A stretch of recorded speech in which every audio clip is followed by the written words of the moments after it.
بسم الله الرحمن الرحيم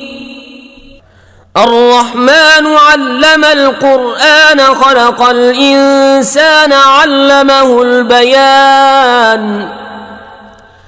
الشمس والقمر بحسبان